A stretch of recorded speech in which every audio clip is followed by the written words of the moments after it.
Today, we're diving into a digital threat that's becoming a huge problem right here in India: ransomware. You've probably heard the word thrown around, but what does it actually mean for you, for your photos, your documents? Well, we're going to break it all down. And this is exactly why we need to talk about it right now. These attacks are seriously on the rise. And this isn't some far-off problem that only happens to giant companies. It's happening more and more to small businesses. And yep, to individuals just like you and me. So here's how we're going to tackle this. First, we'll look at why this is a rising threat in India. Then we'll get a clear definition of what ransomware even is. We'll walk through the anatomy of an attack, step by step. After that, the important part: your digital defense. And finally, we'll wrap it all up with the key takeaway. All right, let's get into it. First things first, let's really get a handle on the scale of this problem. To truly understand the risk, you've got to see the bigger picture of what's happening across the country. Look, we always hear about the big corporate hacks on the news, right? But the thing is, attackers know that your personal data is incredibly valuable. Seriously, just think about it for a second. All your family photos, your private documents, your financial records, your entire digital life is basically a gold mine. And that makes you a prime target. Okay, so we know who's in the crosshairs. Now let's get super clear on the weapon being used. What exactly is ransomware? It sounds technical and scary, I know, but the core idea is actually pretty simple. At its heart, ransomware is just a type of malicious software, or malware. The best way to think of it is like a digital padlock.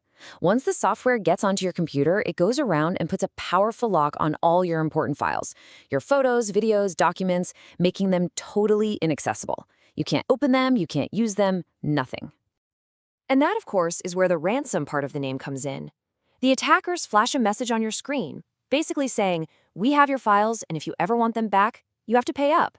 And they almost always demand payment in cryptocurrency because it's much harder for authorities to trace. It's digital extortion, plain and simple.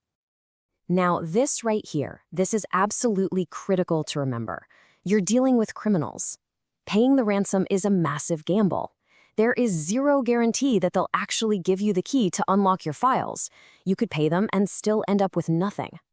So the big question is, how does this nasty piece of software even get onto your computer in the first place? Let's walk through the typical playbook so you can spot the warning signs from a mile away.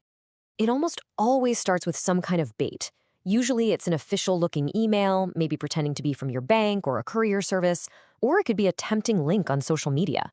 The hook is that moment of curiosity where you click the link or download that attachment. And that's it. The trap is sprung. The ransomware installs itself, usually quietly in the background where you can't see it, and then boom, lockdown. All your files get encrypted, and that terrifying ransom note pops up on your screen. Okay, that was the scary part. We've defined the threat, we've seen how it works. Now let's talk about the most important section. What in the world can you do about it? Let's shift from the problem to the solution. It's time to build your own digital shield. And here's the good news. You are not helpless in this fight. Not at all. In fact, being proactive, taking a few simple steps before an attack happens, is the single most powerful thing you can do to protect your digital life. And these are the core strategies right here. Number one, and I can't say this enough, back up your data. If an attacker locks your files, but you have a clean copy somewhere else, they have zero leverage over you. It's that simple. But, and this is crucial, you've got to keep that backup separate, either on an offline hard drive or in a secure cloud service. Then you've got the basics. Keep your antivirus software up to date and just practice some good old-fashioned caution. If a link or an attachment looks even a little bit weird, just don't click it. Now, those principles apply to everybody. But for businesses, you've got to add a few more layers. On top of regular backups and antivirus software, organizations really need to have multi-layered security systems. But honestly, one of the most important things is to educate employees. Your team is often the first line of defense, so making sure they understand the risks is a game changer. All right, we have covered a ton of ground. So as we wrap up, let's boil it all down to the single most important takeaway from all of this. Look, there's no sugarcoating it. A ransomware attack can be absolutely devastating, but it's not inevitable, it's preventable. By taking those proactive steps we talked about, backing up your data, being smart online, using security tools, you can dramatically lower your risk and keep your digital life safe. At the end of the day, vigilance is your best weapon. So I'll leave you with one final and I think pretty important question to ask yourself. Just think about your most precious files, your photos, your work, your personal documents. If your computer was suddenly locked down this very second, would they be safe? If the answer isn't a confident, immediate yes, then now is the perfect time to change that. Thanks for tuning in.